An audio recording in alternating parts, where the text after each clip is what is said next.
अतिक्रमण विरोधी मोहीम राबवून वाहतुकीला शिस्त लावा. माजी मंत्री आमदार अमित देशमुख यांच्या सूचना. महानगरपालिकेत आढावा बैठक.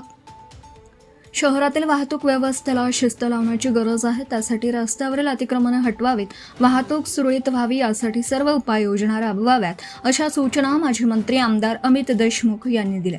लातूर शहर महानगरपालिकेत सर्व योजनांच्या काटेकोर अंमलबजावणी व्हावी, निधीचा विनियोग योग्य होईल याची दक्षता घ्यावी, योजनांची कामे ठरलेल्या वेळापत्रकानुसार दर्जेदार पद्धतीने करावीत, एकूण कारभार पारदर्शक आणि लोकाभिमुख राहील हे पाहावं, अशा सूचनाही त्यांनी दिल्या. बुधवारी आमदार अमित देशमुख यांनी खासदार डॉक्टर शिवाजी काळगे यांच्यासह लातूर महानगरपालिकेत महापौर सौ जयश्री सोनकांबळे, उपमहापौर ॲडव्होकेट स्नेहल उटगे, लातूर शहर जिल्हा काँग्रेसचे अध्यक्ष ॲडव्होकेट किरण जाधव, माजी महापौर दीपक सूळ, काँग्रेसचे गटनेते विजयकुमार साबदे, स्थायी समिती सभापती सचिन बंडापल्ले, परिवहन समिती सभापती फैसल खान कायमखानी, मनपा आयुक्त मानसी मीना, अतिरिक्त आयुक्त देवीदास जाधव, उपायुक्त डॉक्टर पंजाब खान सोळे यांच्या उपस्थितीत बैठक घेतली. शहरात सध्या राबवण्यात येत असलेल्या विकास योजना, प्रस्तावित योजना, नियमित कामकाजाबाबत आढावा घेतला. सध्या उन्हाळी सुट्ट्या आणि लग्न समारंभाचे दिवस असल्याने शहरात वाहतूक कोंडीच्या तक्रारी येत आहेत.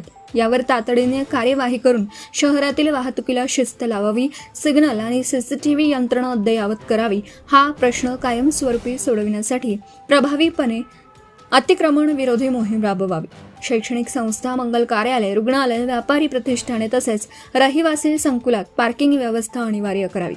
शासनमान्य सल्लागाराची नियुक्ती करून भविष्यातील नियोजन करावं.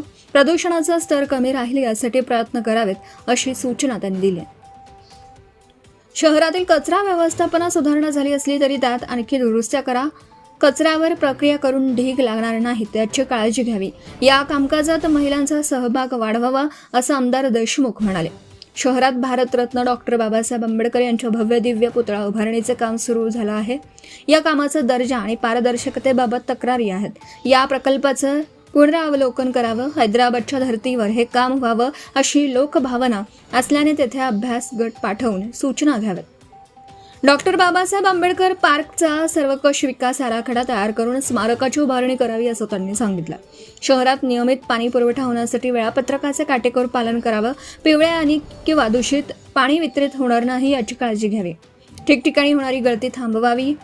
हरंगुळ जलशुद्धीकरण केंद्रातून बाहेर सोडण्यात येणाऱ्या अशुद्ध पाण्यावर प्रक्रिया करून त्याचा पुनर्वापर करावा, असं निर्देश मनपा प्रशासनाला दिले. शहरातील पथदिव्यांची देखभाल नियमित व्हावी. घर तेथे पथदिवा अशी योजना तयार करून विस्तार करावा.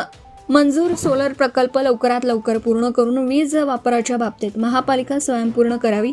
नागरिकांना बांधकाम परवाना मिळवण्यात होणारी दिरंगाई टाळावी. नागरिकांना मनस्ताप होणार नाही याची काळजी घ्यावी आणि दिलेल्या परवान्याप्रमाणेच बांधकामे होतील याची दक्षता घ्यावी. शहरातील प्रलंबित कबाले वाटपाचा आढावा घेऊन नियमानुसार असलेले कबाले वाटप ताबडतोब करावेत. यासाठी शासनाच्या नवीन धोरणाचा आधार घ्यावा, असं यावेळी सांगितलं. Subscribe now and press the bell icon. Never miss an update.